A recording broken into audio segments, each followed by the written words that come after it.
নমস্কার বন্ধুরা, দ্য বংস রসুইঘরে সবাইকে স্বাগত।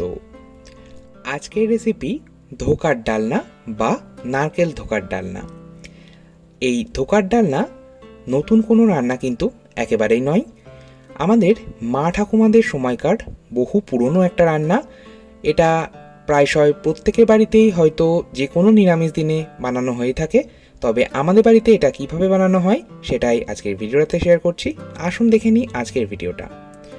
ধোকার ডালনা বানানোর জন্য প্রথমেই আমাদের ডালটা ভিজিয়ে নিতে হবে। আমি একটা মিক্সিং বোলের মধ্যে নিচ্ছি হাফ কাপ পরিমাণে ছোলার ডাল, আর এরই সাথে নেব 1/4 কাপ অর্থাৎ 4 টেবিল চামচ পরিমাণে মটর ডাল। আমাদের বাড়িতে এই ধোকার ডালনা ছোলার ডাল আর মটর ডাল মিশিয়ে বানানো হয়। শুধুমাত্র ছোলার ডাল দিয়ে যদি ধোকার ডালনাটা বানানো হয় সেক্ষেত্রে ডাল বাটাটা একটু আঠালো এবং চটচটে হয়, আর সেটা দিয়ে পারফেক্টভাবে ধোকা বা ধোকার বড়াগুলো বানানো যায় না। এই জন্য দুই রকম ডাল মিশিয়ে বানানো হয়। আচ্ছা, ডালটা আমি ভালো করে 3 থেকে 4 বার জল পাল্টে পাল্টে ধুয়ে নিয়েছি। এবার ডালটা ভেজাবো, তার জন্য আমি বেশ অনেকটা পরিমাণে ফুটন্ত গরম জল আমি দিয়ে দিলাম। আর আমার হাতে যেহেতু সময় একেবারেই কম, এই জন্য আমি এই ফুটন্ত গরম জলে 1 ঘন্টা ডালটা ভিজিয়ে রাখবো। আপনাদের হাতে সময় থাকলে ওভারনাইটও রাখতে পারেন। দেখুন, আমি 1 ঘন্টা পর ফিরে এলাম। ডাল কিন্তু ভালো মতন ভিজে গেছে। এবারে এই ডাল ভেজানো যে জলটা রয়েছে এটা ফেলে দিচ্ছি। দেখুন, এবারে ডালটা বেটে নেব। তার জন্য একটা গ্রাইন্ডিং জারের মধ্যে এই ভিজিয়ে রাখা ডালটা দিয়ে দিলাম। আচ্ছা, যাদের কাছে মিক্সার গ্রাইন্ডার নেই তারা অবশ্যই এই ডালটা শিলে বেটে নিতে পারেন। আমি হাফ ইঞ্চি আদা খোসা ছাড়িয়ে ছোট টুকরো করে রেখেছিলাম, সেটা দিলাম। এরই সাথে দিচ্ছি 4টে কাঁচা লঙ্কা। ঝালটা অবশ্যই নিজেদের স্বাদ মতন বাড়িয়ে বা কমিয়ে নিতেই পারেন। এরই সাথে দিয়ে দিচ্ছি ফ্রেশ নারকেল কোড়া 3 টেবিল চামচ। নারকেল কোড়া ব্যবহার করার কারণে এই ধোকার ডালনার স্বাদ তো অবশ্যই ভালো হবে, আর এরই সাথে আরেকটা যেটা হবে, এই ধোকার যে ডালনা বা বড়াগুলো বানানো হবে সেগুলো ভীষণই নরম হবে। আমি 3 টেবিল চামচ জল দিয়ে এটা প্রথমে বেটে নিলাম। তারপরে আমার আরও 1 টেবিল চামচ জল প্রয়োজন হচ্ছে। সম্পূর্ণ 4 টেবিল চামচ জল দিয়ে আমি এই ডালটা বেটে নিয়েছি। তবে এই ডালটা কিন্তু একদম মিহি করে বাটবেন না, ডালটা একটু দানা দানা রাখতে হবে। ডাল যদি মিহি করে বাটা হয় তাহলে বড়াগুলো ভাজবার সময় ভেঙে যাবে।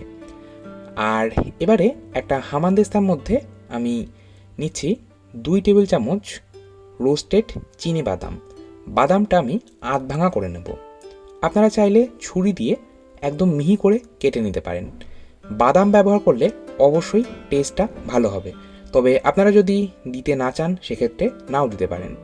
আমি বেটে রাখা ডালের মধ্যে বাদামটা দিয়ে দিলাম। এরই সাথে দিচ্ছি হাফ চা চামচ লবণ আর 1/4 চা চামচ হলুদ গুঁড়ো। লবণ আর হলুদ এবার ডাল বাটার সাথে মিশিয়ে নিচ্ছি। চলে যাব নেক্সট স্টেপে। একটা স্টিলের থালা নিয়েছি। এই থালাটার ওপরেই আমি ডাল বাটাটা সেট করব। দেখুন, খুব সামান্য একটু তেল আমি থালাটার ওপর মাখিয়ে নিচ্ছি। এতে করে যখন ডাল বাটা থেকে ধোকার শেপ দেওয়া হবে তখন খুব সহজে থালা থেকে সেটা ছেড়ে আসবে। অপরদিকে একটা কড়াইয়ে দিলাম 2 চা চামচ রিফাইন্ড অয়েল বা সাদা তেল। তেলটা আমি পুরো কড়াইয়ে ছড়িয়ে নিচ্ছি আর ভালো মতন গরম করে নেব। একটা টিপস এখানে আপনাদের সাথে শেয়ার করি। দেখুন, এই ধরনের খুন্তি আমাদের প্রত্যেকের বাড়িতেই অবশ্যই রয়েছে। আপনারা এই ধোকার ডালনা যখন বানাবেন এই খুন্তিটাই ব্যবহার করার চেষ্টা করবেন। এতে করে ডালটা কড়াইয়ের সাথে লেগে গেলে খুব সহজে ছাড়িয়ে নেওয়া যাবে। তেলটা গরম হয়ে গেলে ফোড়নে দিলাম হাফ চা চামচ গোটা জিরে আর দিচ্ছি হাফ চা চামচ হিং। খুব সামান্য একটু হিঙের ব্যবহার করলে গন্ধ এবং স্বাদ দুটোই ভালো হয়। তবে অনেকেই আবার হিংটা অপছন্দ করেন, সেক্ষেত্রে নাও দিতে পারেন। আমি গ্যাসের ফ্লেমটা মিডিয়ামে রেখেই এই গোটা জিরে আর হিংটা 20 থেকে 25 সেকেন্ড একটু ভালো করে নাড়াচাড়া করে ভেজে নিলাম। দেখুন, জিরেটা ভাজা হয়ে গেছে, একটা সুন্দর গন্ধও বেরোচ্ছে। এই পর্যায়ে আমি দিয়ে দিলাম বেটে রাখা ডালটা। গ্যাসের ফ্লেমটা অবশ্যই মিডিয়ামে রেখে মিনিট 2-3 সময় ধরে এই ডাল বাটাটা নাড়াচাড়া করব। দেখুন, আরেকটা ছোট্ট কথা আপনাদের সাথে এখানে শেয়ার করব, এই ডাল বাটাটা যেন একদম শুকিয়ে ফেলবেন না বা ঝরঝরে করে ফেলবেন না, তাহলে ধোকার শেপ দিতে অসুবিধে হবে। আর যদি ভুলবশত বা যারা নতুন রাঁধুনি বা রান্নাটা প্রথমবারের জন্য করছেন তাদের ভুল হতেই পারে, সেক্ষেত্রে খুব সামান্য জল দিয়ে ডালটা আবার নরম করে নেবেন। দেখুন, আমি এই ডাল বাটাটা ওই তেল মাখিয়ে রাখা থালাটার ওপর নিয়ে নিলাম। এবারে এই খুন্তির সাহায্যেই আমি ওপরটা এইভাবে চেপে চেপে মসৃণ করে নিচ্ছি, আর অবশ্যই সাইডগুলোও এইভাবে চেপে মসৃণ করে নেব। আর আপনারা আরেকটা জিনিস লক্ষ্য করবেন, ডালটা যখন শুকিয়ে আসবে তখন কালারটাও কিন্তু হালকা চেঞ্জ হয়ে যাবে। দেখুন, আমার এটা শেপ দেওয়া হয়ে গেছে। অপরদিকে একটা বাটির মধ্যে নিচ্ছি 2 টেবিল চামচ ময়দা, আর নিয়ে নেব 1/4 চা চামচ লবণ। ময়দা আর লবণটা মিশিয়ে নিলাম। এবার এরই মধ্যে দিয়ে দিচ্ছি 4 টেবিল চামচ জল। এইখানে একটা ময়দা আর জলের পাতলা ব্যাটার মতন তৈরি করব। এই ব্যাটারটা আমি পরে ব্যবহার করব এবং কেন ব্যবহার করছি সেটাও পরে বলছি। অপরদিকে আমার ডাল বাটাটা কিন্তু ঠান্ডা হয়ে গেছে। এবারে একটা ছুরির সাহায্যে আমি এইভাবে একটু ডায়মন্ড শেপ করে কেটে নিচ্ছি। আপনারা চাইলে স্কোয়ার শেপ অর্থাৎ চৌকো করেও কিন্তু কাটতেই পারেন। আর ধোকাগুলো আপনারা কতটা বড় বা ছোট রাখবেন সেটা কিন্তু আপনাদের নিজেদের পছন্দ মতন রাখতে পারেন। আর আরেকটা ছোট্ট টিপস দেব, এইটা কিন্তু ঠান্ডা হয়ে গেলে তবেই কাটবেন। গরম অবস্থায় এই ধোকার শেপগুলো দেওয়া যাবে না, ভেঙে যেতে পারে। চলে যাচ্ছি নেক্সট স্টেপে। এবারে এই ধোকাগুলো ভেজে নিতে হবে। কড়াই দিয়ে দিলাম 3/4 কাপ সাদা তেল। আমি এটা সাদা তেলেই ভাজবো, তবে আপনারা চাইলে সর্ষের তেলেও কিন্তু ভাজতে পারেন। তেলটা ভালো করে হাই ফ্লেমে গরম করব। এবারে একটা এই ধোকা নিয়ে আমি যে ময়দা আর জলের একটা মিশ্রণ বানালাম তার মধ্যে ডুবিয়ে নিয়ে তারপর গরম তেলে দিয়ে দিচ্ছি।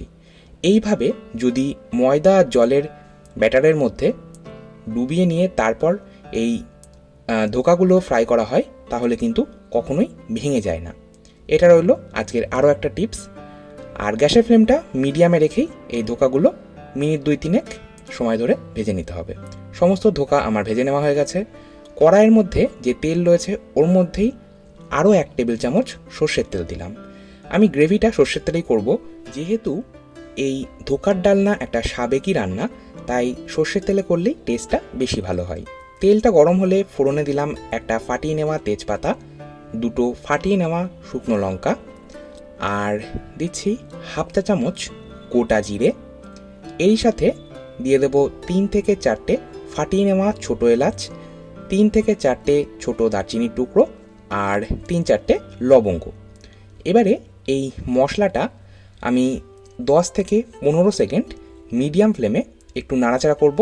মশলা থেকে সুন্দর যখন একটা গন্ধ বেরোতে শুরু করবে, দিয়ে দেব একটা মাঝারি সাইজের একটু ডুমো করে কেটে রাখা আলু। আলুটা আমি কেটে জলে ভিজিয়ে রেখেছিলাম। আলু যদি কেটে জলে ভিজিয়ে রাখা হয় কখনোই কালো হয়ে যায় না। আর আলুটা ভাজবো, তবে তার আগে দিয়ে দিলাম 3/4 চা চামচ অর্থাৎ 1.25 চা চামচ লবণ। লবণটা অবশ্যই নিজেদের স্বাদ মতন দেবেন। আমি এটা কভার করে মিডিয়াম ফ্লেমে মিনিট 2-3 ফ্রাই করব। আর এইভাবে যদি ঢাকা চাপা দিয়ে এটা ফ্রাই করা হয় তাহলে খুব তাড়াতাড়ি ফ্রাই হয়ে যায়। আর অবশ্যই মাঝে মাঝে ঢাকা চাপা সরিয়ে একটু নাড়াচাড়া করতে হবে। যাই হোক, 3 মিনিট ভেজে নেওয়ার পর দিয়ে দিলাম 2 টেবিল চামচ কুড়োনো নারকেল। এইভাবে নারকেল কোড়া যদি গ্রেভিতে ব্যবহার করা হয় তাহলে গ্রেভির স্বাদটা কিন্তু আরও বেড়ে যায়। আমি আবারও এটা কভার করে মিনিট 2 ফ্রাই করব। আর গ্যাসের ফ্লেমটা কিন্তু মিডিয়ামে রেখেই কাজটা করছি। দিয়ে দিলাম একটা মাঝারি সাইজের টুকরো করে রাখা টমেটো। এর সাথে দিচ্ছি 1/2 চা চামচ ভাজা ধনের গুঁড়ো। আমি গোটা ধনে শুকনো কড়াইয়ে ড্রাই রোস্ট করে গুঁড়ো করে নিয়েছি। 1/2 চা চামচ ভাজা জিরের গুঁড়ো, জিরেটাও একই রকমভাবে শুকনো কড়াইয়ে ড্রাই রোস্ট করে গুঁড়ো করে নিয়েছি। আর দিচ্ছি 1/4 চা চামচ হলুদ গুঁড়ো, আর দিয়ে দেব কাশ্মীরি লাল লঙ্কার গুঁড়ো। এইটা আমি 1/2 চা চামচ দিচ্ছি। এতে কিন্তু ঝাল একেবারেই হয় না, এটা শুধুমাত্র রঙের জন্য ব্যবহার করছি। কাশ্মীরি লঙ্কার গুঁড়ো দিলে খুব সুন্দর একটা রং হয়। গ্যাসের ফ্লেমটা মিডিয়ামে রেখে আমি মশলাটা মিনিট 2-3 কষিয়ে নেব। তবে দেখুন মশলাটা বেশ শুকনো লাগছে, এই জন্য আমি খুব সামান্য একটু গরম জল দিলাম, যাতে মশলাটা ভালো মতন কষিয়ে নেওয়া যায়। আর সব সময় রান্নাতে চেষ্টা করবেন গরম জলেরই ব্যবহার করার। যে কোনো রান্নাতেই যদি গরম জল ব্যবহার করা হয় স্বাদ কিন্তু আরও বেড়ে যায়। আমি এই মশলাটা মিনিট 3 মিডিয়াম ফ্লেমে কষিয়ে নেব। যে কোনো রান্নাতে সবসময় মাথায় রাখবেন মশলাটা যত ভালো কষানো হবে রান্নার স্বাদ কিন্তু তত ভালো হবে। দেখুন মশলা আমার কষিয়ে নেওয়া হয়ে গেছে। এবার গ্রেভির জন্য আমি 2 কাপ পরিমাণে গরম জল দিয়ে দিলাম। গ্যাসের ফ্লেমটা একদম হাইতে রেখে আমি আলুটা এবার একটু সেদ্ধ করে নেব।